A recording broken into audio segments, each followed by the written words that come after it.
자, 빛. 빛광자를 옆에다 이렇게 써놨죠. 빛에 대한 이야기를 한번 해볼게요. 이제 광합성 해가지고 이제 내용이 나오는데요. 이거는 이제 식물의 광합성을 말하는 겁니다. 그리고 식물의 호흡을 말하는 거예요. 식물의 광합성은 어떻게 돼요? 물과 이산화탄소, 빛을 가지고요. 당과 산소를 만들어내는 것을 광합성이라고 합니다. 그래서 이 이산화탄소, 이것을 흡수를 해가지고 하고 이 산소를 배출을 해주는 거죠. 그래서 이게 인간에게 이로운 거죠. 우리 인간은 호흡을 할 때 산소를 들이마시고 이산화탄소를 이렇게 방출하잖아요. 만약에 이 지구상에 식물 광합성이 없다라고 그러면은 인간이 계속 숨을 쉬면서 이산화탄소를 방출을 하기만 하죠. 산소는 없어지고요. 그럼 이제 이산화탄소만 남아가지고 결국에 우리 인간은 숨을 못 쉬게 되겠죠. 근데 고맙게도 식물이 이렇게 광합성을 해줌으로써 이산화탄소를 흡수해주고 산소를 이렇게 내주니까 우리 인간이 산소를 이렇게 쉴 수가 있는 거죠. 근데 이제 이 실은 식물도 이렇게 광합성만 하냐? 아니요. 얘도 호흡은 해요. 얘도 산소를 이렇게 써가지고 이산화탄소를 방출하는 이런 호흡을 하는데 산소를 광합성을 하면서 방출하는 게 뭐 더 압도적으로 많기 때문에 우리 인간에게 도움이 됩니다. 그래서 이제 호흡을 할 때는 어떻게 하게 되냐면 이 당, 영양분으로 앞서서 광합성을 하면서 이렇게 축적해놨던 그 당하고 산소를 가지고 이산화탄소를 이렇게 방출하면서 이 에너지를 만들어요. 식물의 이 광합성과 호흡이 이렇게 진행이 됩니다. 그래서 광합성에는요 6750옴스트롱을 중심으로 한 6100에서 7000옴스트롱의 적색광과 그 4500옴스트롱을 중심으로 한 4000에서 5000옴스트롱의 청색광이 가장 유효합니다. 여기서 지금 옴스트롱이라고 하는 것은 이 1나노미터가 10옴스트롱이에요. 그래서 이렇게 나노미터 단위, 옴스트롱 단위 이렇게 같이 선생님이 옆에다 써놨습니다. 이 식물 광합성에서 그 기본 메커니즘에 관한 얘기를 선생님 뒤에다 정리를 해놨는데 이 기본 메커니즘은 어떻게 되냐면요. 빛의 세기가 증가할수록 온도가 상승할수록 이산화탄소 농도가 증가할수록 광합성은 증가합니다. 기본적으로는요. 그런데 이걸 조금 들여다보면은 빛의 세기가 이제 계속 증가하게 되면은 지금 여기 광합성을 할 때 이 빛이 필요한 요소 중에 하나죠. 처음에는 이렇게 쭉 증가를 하다가 일정 세기가 되면은 계속 끝까지 증가하는 게 아니라 그냥 일정해져요. 그리고 온도가 상승할수록 35도까지는요 이렇게 광합성이 증가를 해요.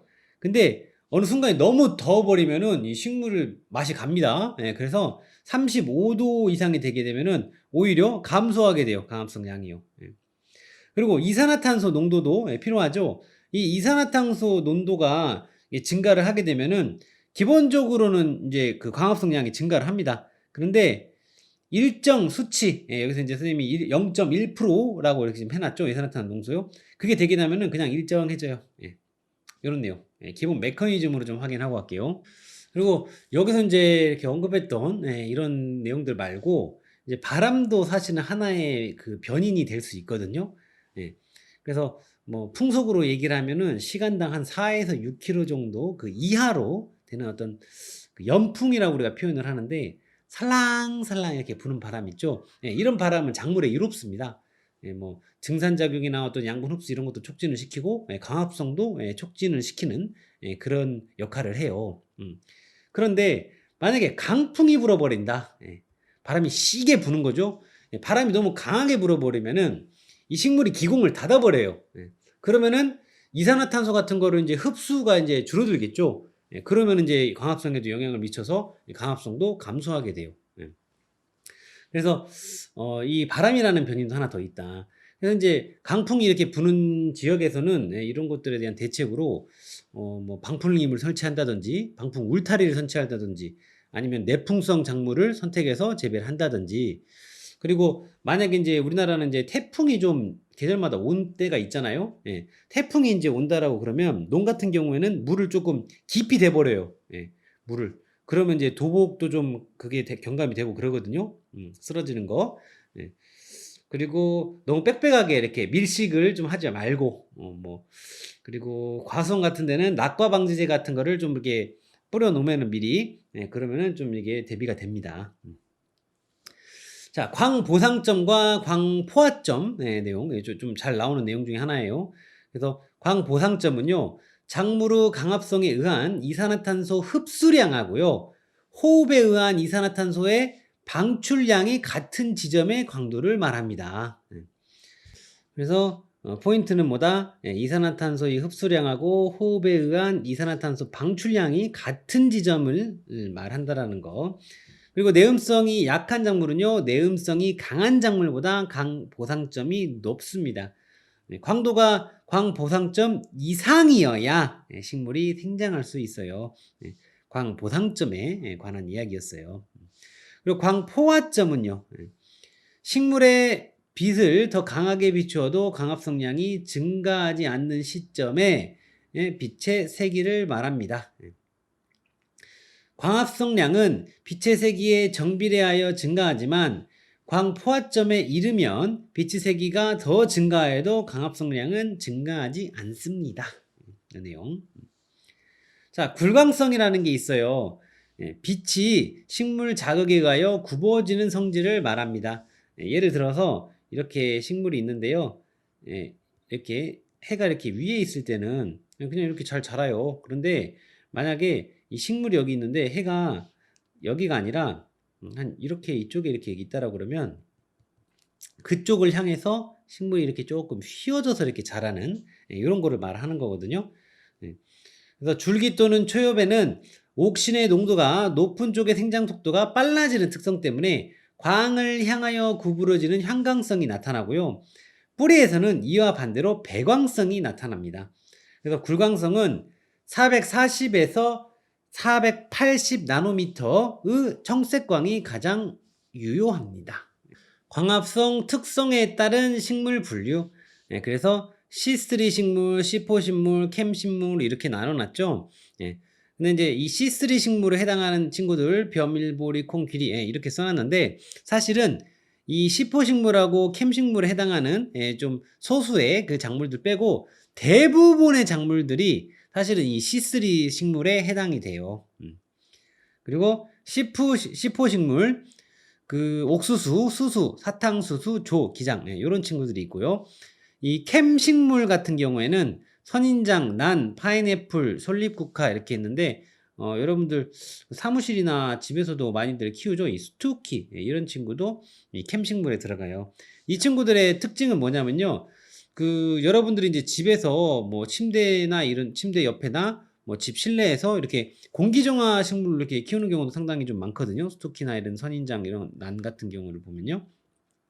얘네들의 특징은 담의 기공을 열어 가지고 강합성에 필요한 그 이산화탄소를 흡수를 해요.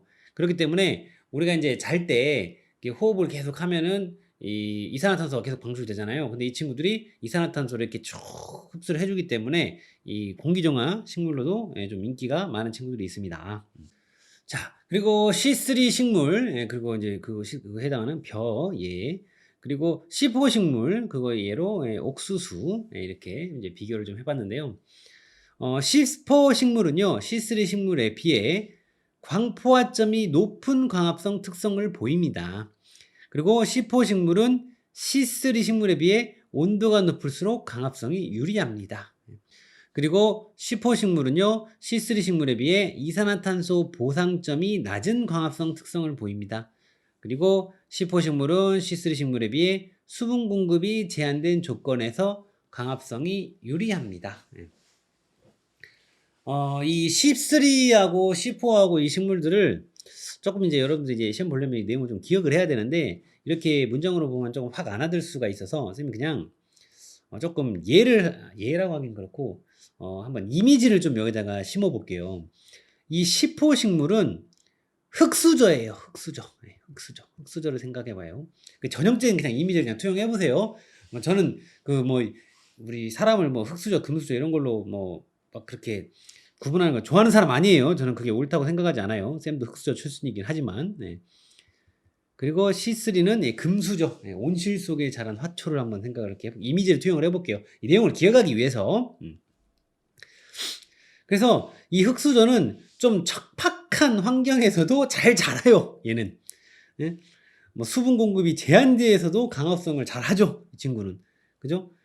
광포화점이 높은 강합성 특성 보인다 그랬죠. 강을 쭉 끌어올려도 예, 그 높은 그 수준까지 상대적으로 C3하고 비교했을 때 광합성 잘해요. 얘는.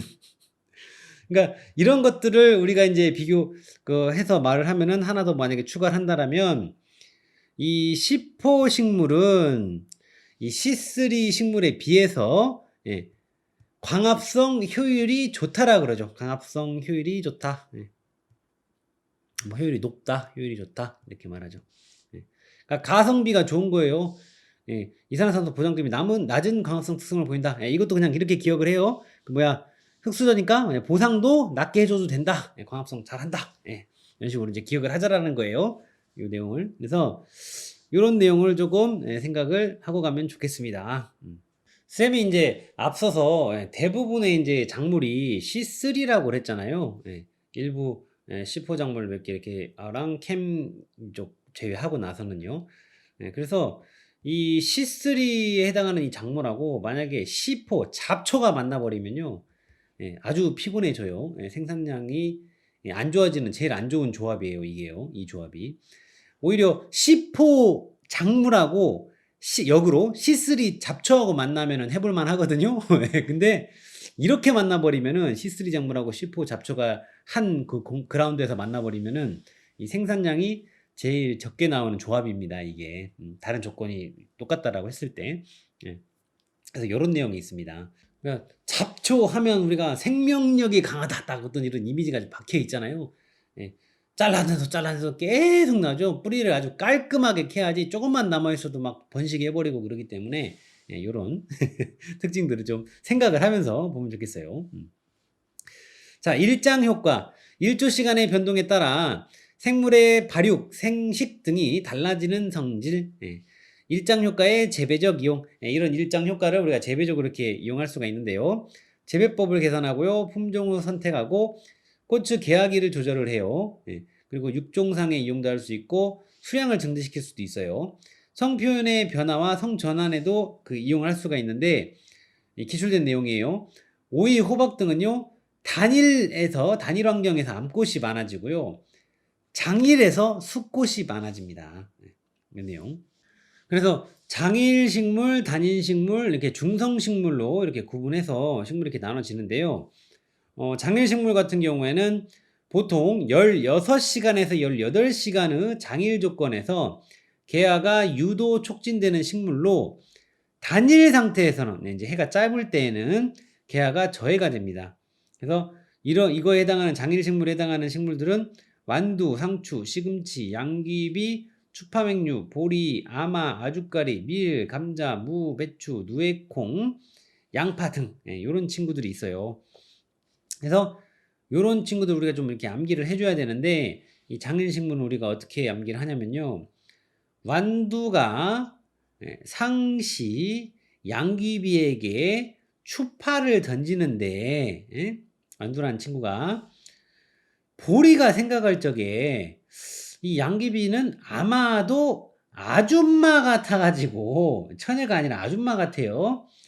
밀어붙여서 감자랑 무배추에게 그 양귀비 누에양하고 누에양하고 물어봤대요. 아줌마지? 처녀 아니지? 누에양하고 물어봤대요. 자, 그리고 단일식물의 경우에는 보통 8시간에서 10시간 이 단일 조건에서 개화가 유도 촉진되는 식물로 장일 상태에서는 이제 해가 길 적에는 개화가 저해가 됩니다. 그래서 이거에 해당하는 친구들은 조, 기장, 들깨, 담배, 피, 콩, 국화, 수수, 코스모스, 목화, 옥수수, 나팔꽃, 펴 이런 친구들이 있어요. 그래서 이 친구들도 이제 단일 식물 해가지고 이 품목들을 좀 우리가 암기를 해줘야 되는데 조기 기장들이요. 그 담배를 피고 있대요. 기장들이 담배를 피고 있대요. 그래서 보니까 식당 앞에서 담배를 피우고 있는 거예요. 보니까 거기가 콩국수 집인데 새로 콩국수 코스를 한다라고 그러더라고요. 그 앞에서 담배를 피우고 있는 거 보니까 거기서 뭐 먹고 나왔나 보겠죠? 콩국수 한 그릇 하고 왔나 보죠. 그래서 조기 기장들이 담배 피는 것을 보니 콩국수 코스 모공나비요. 이렇게 조금 기억을 해보면 어떨까? 여러분들 처음 이 수업을 듣는 여러분들은 아니 왜 쌤 이걸 이렇게까지 외워야 되나요? 이런 생각을 할 수가 있는데 진짜로 이걸 암기하려고 생각을 하고 이 암기법을 싹 봐보면은 이게 좀 재미도 있고 기억이도 납니다. 그래서 시험장에서 그 절체절명의 그 순간에 정확하게 이 품목들은 생각은 안 나지만 이런 어렴풋한 이 연상기법 문장이 생각이 나가지고 답을 고를 수 있는 그런 일이 있을 수 있습니다. 그래요. 여러분들이 뭐 더 암기하기 좋은 방법 있으면 그걸로 하시면 돼요. 자, 중성식물은요, 뭐 중일성 식물이라고 또 부르는데요. 개화하는 데 있어서 일장의 영향을 받지 않는 식물을 말을 합니다. 어떤 친구들이 있어요? 토마토, 고추, 메밀, 호박, 강낭콩, 당근, 가지, 장미 이런 친구들이 있어요. 그래서 앞글자를 따가지고 토고예요. 매호강당이 있나 봐요. 그래서 매호강당의 가장. 토고 매호강당 가장. 매호는 메시하고 호날두를 말한다라고 그랬죠. 그리고 그래서 이제 축구 보는 분들은 아시는데 메시하고 호날두하고 이제 축구하는 그 매치를 매호 대전이라고도 이렇게 부르고 그래요. 그래서 토고 매호강당 가장 이렇게 기억을 합니다. 중성식물, 중립성식물은요. 근데 여기에다가 하나 더 이제 좀 특이한 친구 하나를 좀 추가를 하면은 내용을 이 정일식물이 있어요.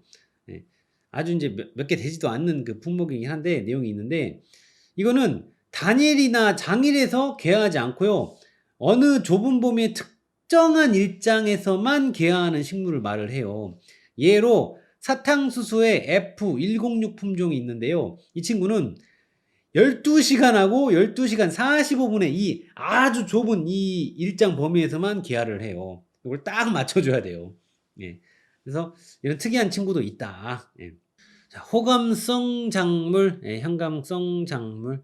그래서 광을 좋아하는 성질의 작물, 호감성 작물이죠. 그리고 광을 싫어하는 성질의 작물, 현감성 작물입니다.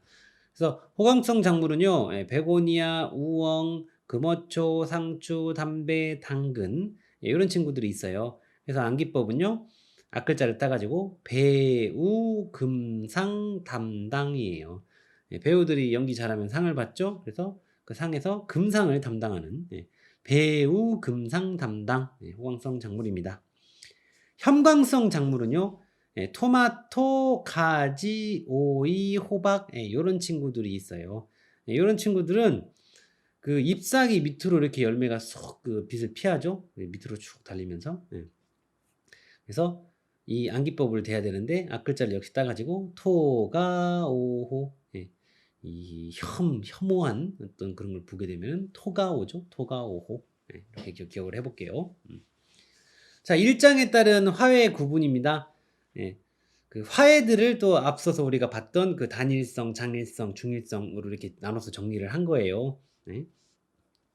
그래서 단일성 화해는요, 한 개 일장보다 짧을 때 개화하는 화해를 말을 해요. 나팔꽃, 포인세티아, 국화, 프리지아, 칼랑코에, 곽꽃, 코스모스, 살비아 이런 친구들이 있어요. 그래서 암기 팁을 한번 또 대보면 단일성 화해는 납포된 나라에서 나라 국자예요. 나라에서 프리하게 살려면 칼, 곽꽃으로 꽃에 코를 살비야 된다. 이건 또 뭔 말이래 싶을 수 있는데. 자, 납포된 나라에서 프리하게 살려면 칼, 곽꽃에 코를 살비야 된다. 이렇게 한번 생각을 해보고. 자, 장일성 화해는요, 한 개 일장보다 길 때, 이제는 길 때 개하는 화해예요. 거베라, 금자나, 금오초, 페튜니아, 시네라리아 이렇게 있어요. 그래서 이 장일성 화해는 암기법을 거베라, 금자나야, 금오초, 페라고 했지? 시네나리아.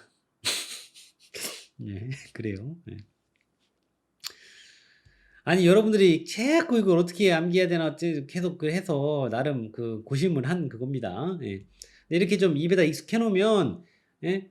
조금 볼 때마다 이렇게 입에다 한 번씩 읽어 보세요. 소리 내서. 그리고 손으로도 한 번씩 그냥 가볍게 좀 써 보시고 그러면은 나왔을 때 고를 수는 있거든요. 최소한 써지진 않더라도. 네. 자, 중일성이요. 뭐 중간성, 중성식물 이렇게 얘기하는데 중일성 화에는요. 일장인자는 관계없이 개하는 식물을 말하고 제라늄, 시클라멘, 카네이션, 장미, 튤립, 수선화, 히아신스 이런 것들이 있어요. 그래서 제시카 제시카 장씨 그 툴 이제 도구를 이제 툴이라고 하는데 툴 수선하네 희야. 그러니까 제시카 장이라는 사람이 도구를 이렇게 수선하나 봐요. 희야 이거 놀라는 거예요. 제시카 장 툴 수선하네 희야 이렇게 쌤은 최선을 다했습니다. 네. 이제 이런 내용들은 조금 반복해서 봐줘야 돼요, 여러분들. 한번 들었다고 뭐 다 기억나고 그러면은 뭐 정신 이상한 사람이에요, 그러면. 예. 자, 광중단이요. 예, 광중단이라는 것은 빗을 끊는다는 것이 아니라 암기를 빗으로 끊는다라는 얘기예요. 예. 자, 암기 중 특정 시기에 짧은 시간의 빗을 쬐게 하여 암기를 깨트리는 거예요. 빗을 끊는 것이 아니라 빗으로 암기를 끊는 것을 말을 합니다. 예. 예를 들어서 이제 낮이 이렇게 쭉 있고 여기서부터는 사실 이제 밤이에요. 그리고 다시 낮이 이렇게 오죠. 근데 이 암기 어두운 이거를 빛을 잠깐 갑자기 탁 줘가지고 이 암기를 끊어버리는 거예요. 예, 이걸 말하는 거예요. 그래서 광중단 현상의 어떤 예를 좀 말을 해보면 도로 건설을 한다고 야간에 어떤 그 공사를 하게 되면은 이 야간 종료병을 쏘게 되죠. 예, 그런 것들이 이제 광중단 현상을 일으키는 그 예시 중에 하나가 되는 거죠. 그리고 재배지 주변에 뭐 가로등이 이렇게 계속 이렇게 켜 있다라든지 저녁에 이런 경우 이런 게 광중단 현상의 예가 됩니다.